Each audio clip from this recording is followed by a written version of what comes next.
Le décès de Robert Denis, Bobby Denis, PDG de Canal Bleu et président de l'Association nationale des médias haïtiens ANMH. Bobby Denis s'est éteint hier soir chez lui. Avec nous, le vice-président de l'ANMH, M. Richard Widmayer. D'ailleurs, c'est en sa qualité de vice-président qu'il nous a informé du décès de Bobby Denis. Monsieur Widmayer, bonjour et bienvenue sur Métropole. Bonjour Wendell, bonjour Stanley, bonjour Wesley et à toute l'équipe de Métropole ce matin. Bobby Denis était souffrant? Oui, Wendell, c'est toujours avec une surprise qu'on apprend ces nouvelles, mais je dois dire un peu qu'on s'y attendait. Bobby a eu un AVC il y a deux ou trois semaines, dont il ne s'est pas remis. Donc, c'était là, en discutant avec les médecins, on avait compris que la situation était difficile et compliquée. Donc, voilà, hier soir, son fils Cédric, qui a été vraiment très, très courageux pour supporter la maladie de son père, m'a appelé au téléphone pour m'annoncer la nouvelle. Donc, il est parti hier soir vers les 7 heures. Et bon, voilà, c'est ça. Comme je vous ai dit, il était malade. Suite à l'AVC, il ne s'est vraiment pas remis. Il a laissé l'hôpital apparemment, puisqu'on parle de décès chez lui.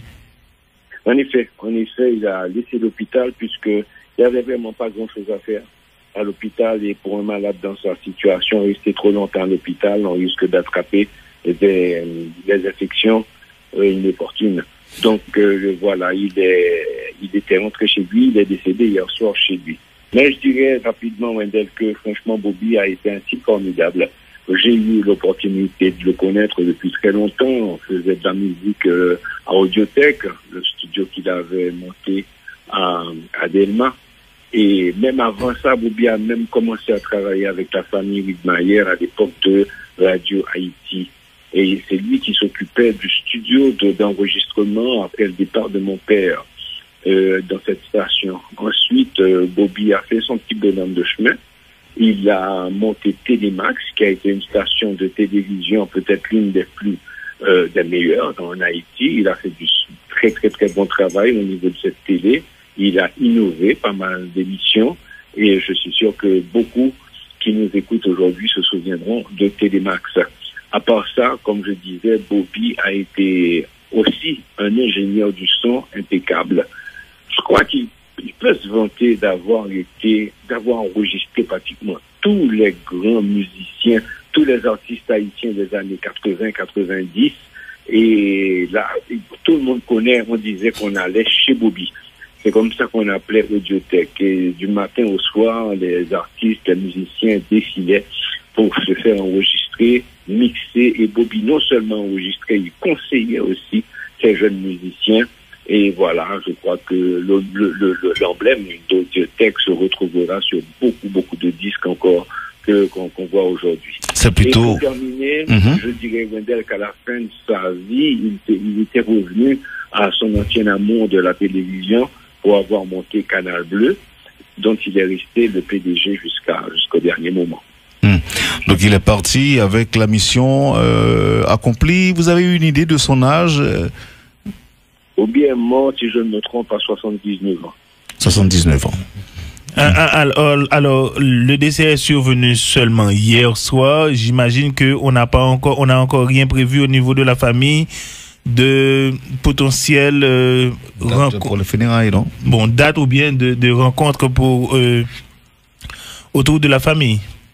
Non, jusqu'à présent, c'est un petit peu tôt, mais je suis sûr que Cédric et les autres membres de sa famille auront le temps de s'occuper de ça rapidement. Et oui, voilà, et je dois penser aussi, pendant que j'ai l'opportunité de le faire sur les ondes, de présenter mes condoléances à tous les membres de l'Association nationale des médias haïtiens, dont Bobby était le président jusqu'au dernier moment.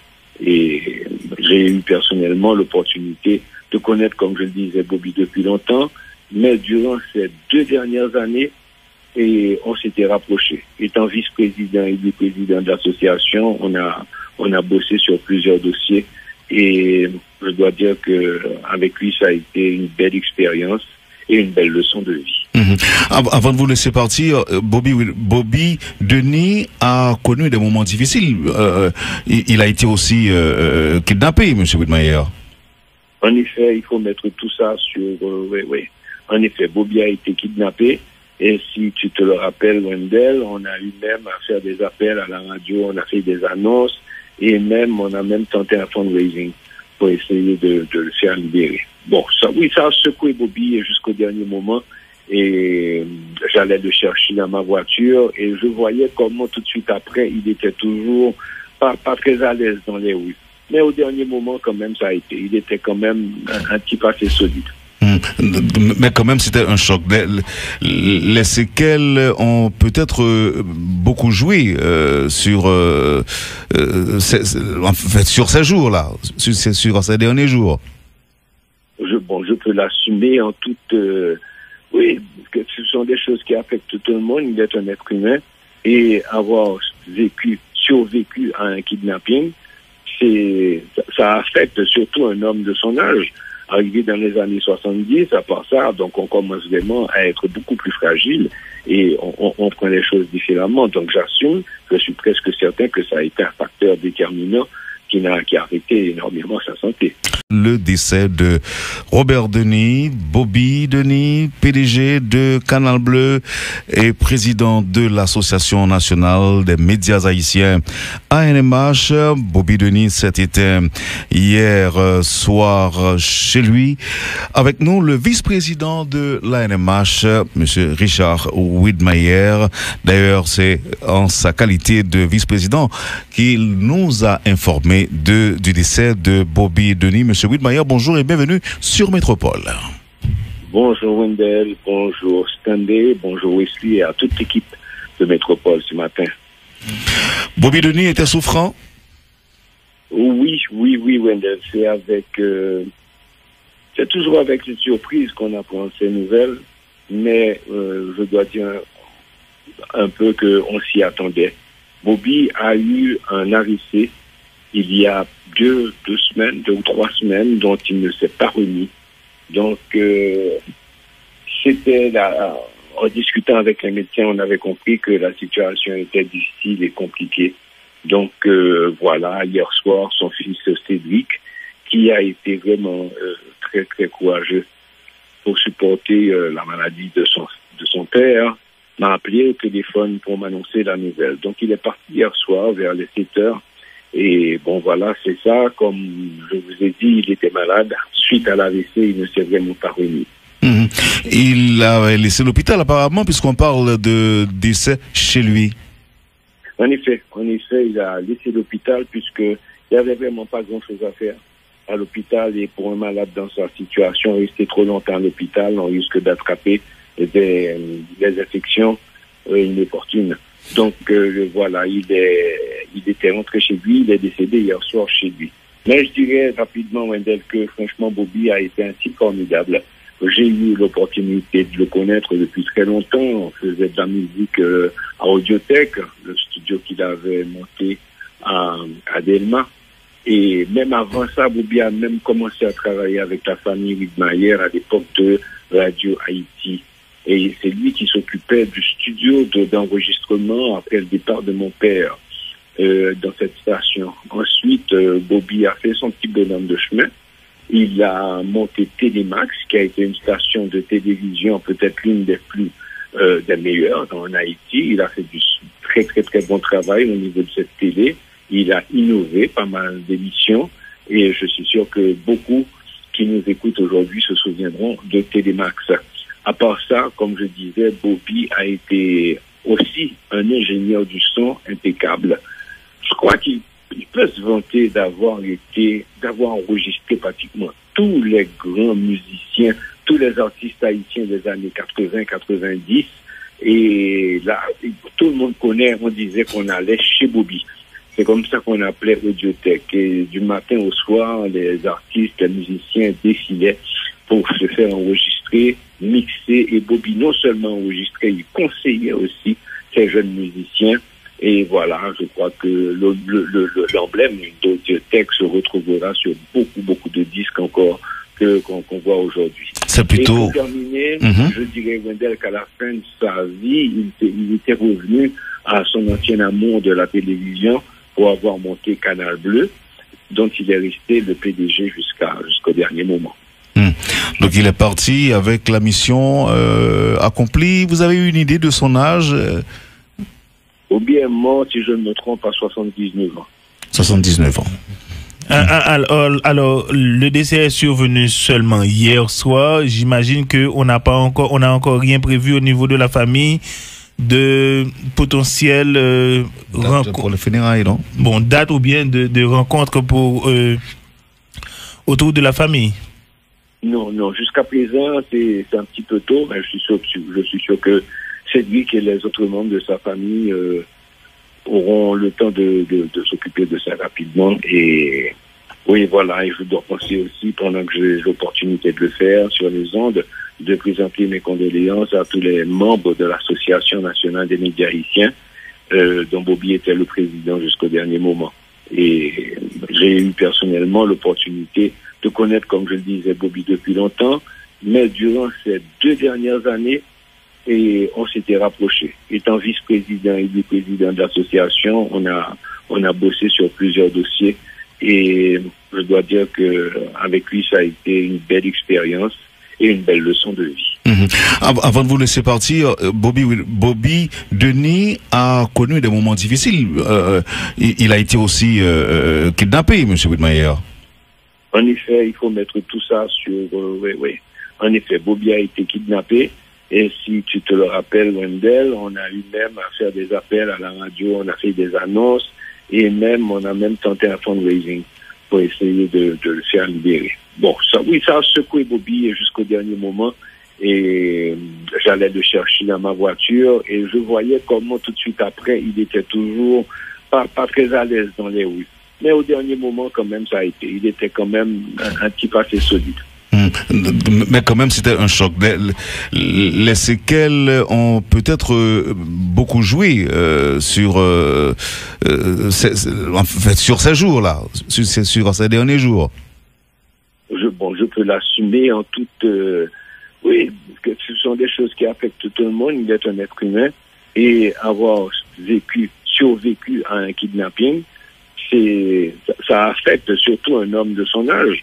Arrivé dans les années 70, à part ça, donc on commence vraiment à être beaucoup plus fragile et on prend les choses différemment. Donc j'assume, je suis presque certain que ça a été un facteur déterminant qui a affecté énormément sa santé.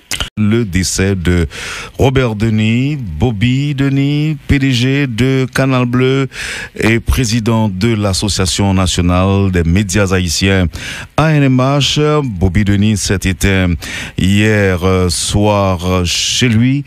Avec nous, le vice-président de l'ANMH, M. Richard Widmayer.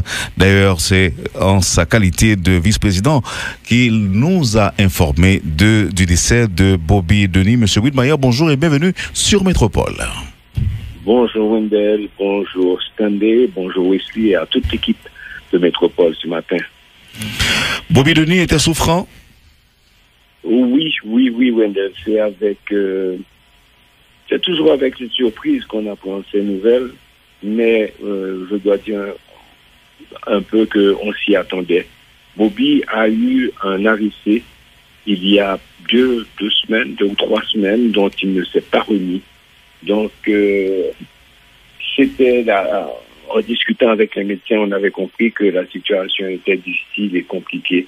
Donc, voilà, hier soir, son fils Cédric, qui a été vraiment très, très courageux pour supporter la maladie de son père, m'a appelé au téléphone pour m'annoncer la nouvelle. Donc, il est parti hier soir vers les 7 heures. Et bon, voilà, c'est ça. Comme je vous ai dit, il était malade. Suite à l'AVC, il ne s'est vraiment pas remis. Il a laissé l'hôpital apparemment, puisqu'on parle de décès chez lui. En effet, il a laissé l'hôpital puisqu'il n'y avait vraiment pas grand-chose à faire à l'hôpital. Et pour un malade dans sa situation, rester trop longtemps à l'hôpital, on risque d'attraper des infections inopportunes. Donc voilà, il était rentré chez lui, il est décédé hier soir chez lui. Mais je dirais rapidement, Wendell, que franchement, Bobby a été un type formidable. J'ai eu l'opportunité de le connaître depuis très longtemps. On faisait de la musique à Audiothèque, le studio qu'il avait monté à Delma. Et même avant ça, Bobby a même commencé à travailler avec la famille Widmayer à l'époque de Radio Haïti. Et c'est lui qui s'occupait du studio d'enregistrement après le départ de mon père dans cette station. Ensuite, Bobby a fait son petit bonhomme de chemin. Il a monté Télémax, qui a été une station de télévision, peut-être l'une des meilleures en Haïti. Il a fait du très, très, très bon travail au niveau de cette télé. Il a innové pas mal d'émissions. Et je suis sûr que beaucoup qui nous écoutent aujourd'hui se souviendront de Télémax. À part ça, comme je disais, Bobby a été aussi un ingénieur du son impeccable. Je crois qu'il peut se vanter d'avoir enregistré pratiquement tous les grands musiciens, tous les artistes haïtiens des années 80-90. Et là, tout le monde connaît, on disait qu'on allait chez Bobby. C'est comme ça qu'on appelait Audiothèque. Et du matin au soir, les artistes, les musiciens défilaient pour se faire enregistrer, mixer. Et Bobby non seulement enregistrait, il conseillait aussi ces jeunes musiciens. Et voilà, je crois que l'emblème d'Audiothèque se retrouvera sur beaucoup de disques encore qu'on voit aujourd'hui. C'est plutôt... Et pour terminer, je dirais, Wendell, qu'à la fin de sa vie, il était revenu à son ancien amour de la télévision pour avoir monté Canal Bleu, dont il est resté le PDG jusqu'au dernier moment. Donc il est parti avec la mission accomplie. Vous avez eu une idée de son âge? Bobby est mort, si je ne me trompe, à 79 ans. 79 ans. Alors, le décès est survenu seulement hier soir. J'imagine que on n'a encore rien prévu au niveau de la famille de potentielles rencontres pour les funérailles, non? Bon, date ou bien de rencontres pour autour de la famille. Non, jusqu'à présent, c'est un petit peu tôt, mais je suis sûr que c'est lui et les autres membres de sa famille auront le temps de s'occuper de ça rapidement. Et oui, voilà, et je dois penser aussi, pendant que j'ai l'opportunité de le faire sur les ondes, de présenter mes condoléances à tous les membres de l'Association nationale des médias haïtiens, dont Bobby était le président jusqu'au dernier moment. Et j'ai eu personnellement l'opportunité de connaître, comme je le disais, Bobby depuis longtemps, mais durant ces 2 dernières années, et on s'était rapprochés. Étant vice-président et vice-président de l'association, on a bossé sur plusieurs dossiers et je dois dire que avec lui, ça a été une belle expérience et une belle leçon de vie. Avant de vous laisser partir, Bobby Denis a connu des moments difficiles. Il a été aussi kidnappé, M. Widmayer. En effet, il faut mettre tout ça sur... oui. En effet, Bobby a été kidnappé. Et si tu te le rappelles, Wendell, on a eu même à faire des appels à la radio, on a fait des annonces et on a même tenté un fundraising pour essayer de le faire libérer. Bon, ça a secoué Bobby jusqu'au dernier moment et j'allais le chercher dans ma voiture et je voyais comment tout de suite après, il était toujours pas très à l'aise dans les rues. Mais au dernier moment, quand même, ça a été. Il était quand même un type assez solide. Mais quand même, c'était un choc. Les séquelles ont peut-être beaucoup joué sur ces jours-là, sur ces derniers jours. Je peux l'assumer en toute... oui, que ce sont des choses qui affectent tout le monde. Il est un être humain. Et avoir survécu à un kidnapping, ça affecte surtout un homme de son âge. Arrivé dans les années 70, à part ça, donc on commence vraiment à être beaucoup plus fragile et on prend les choses différemment. Donc j'assume, je suis presque certain que ça a été un facteur déterminant qui a affecté énormément sa santé.